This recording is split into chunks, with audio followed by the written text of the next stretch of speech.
வணக்கம் home makers. இன்றைக்கி நான் மீன் மார்க்கெட் போய் மீன் வாங்கிட்டு வந்தேன். எவ்வளோ மீன் இருக்குது பார்த்தீங்களா? இந்த மீன் நான் மீன் மார்க்கெட்டில் பார்க்கும்போது என்னை வாங்கிட்டு போன்ட்டு என்னை அழைச்சிட்டே இருந்துச்சு. அதனால் நான் யோசிக்கவே இல்லை, எப்படி இருக்குமோ அப்படின்ட்டு தான் வாங்கிட்டு வந்தேன். பட் நான் வாங்கிட்டு வந்து பார்க்கும்போது ரொம்ப ஃப்ரெஷ்ஷாக இருந்துச்சு. இதோட கண்கள் எல்லாம் பார்த்தீங்களா, இது ரெட்டிஷ்ஷாக இருக்குது. எவ்வளோ பெருசாக இருக்குது பார்த்தீங்களா, என் கையளவுக்கே இருக்குது பார்த்தீங்களா, குண்டு குண்டாக. இதை நாங்கள் இன்றைக்கி சமைக்க போகிறோம். இதை நான் இப்போ உங்களுக்கு கட் பண்ணி உங்களுக்கு இப்போ காமிக்கிறேன்.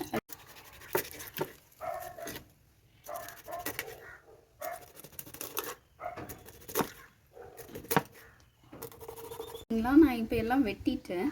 இந்த மாதிரி பொரிக்கிறதுக்கு, குழம்பு வைக்கிறதுக்கு எதுக்கு வேணால் நீங்கள் வெட்டிக்கலாம். எவ்வளோ ஃப்ரெஷ்ஷாக இருக்குது, எவ்வளோ பெருசாக இருக்குது பார்த்தீங்களா. இந்த வேஸ்ட்டை வந்து நம்ம இப்படி கையை வச்சு இப்படி நோண்டினாலே வந்துடும் பார்த்தீங்களா. ஃப்ரெண்ட்ஸ், நான் கட் பண்ணி வச்சுருக்கேன். ஒவ்வொன்றும் எப்படி அல்வா துண்டு மாதிரி இருக்குது பார்த்தீங்களா. இதே மாதிரி நீங்களும் குழம்புக்கு பொரிக்கிறதுக்கு கட் பண்ணிக்கோங்க.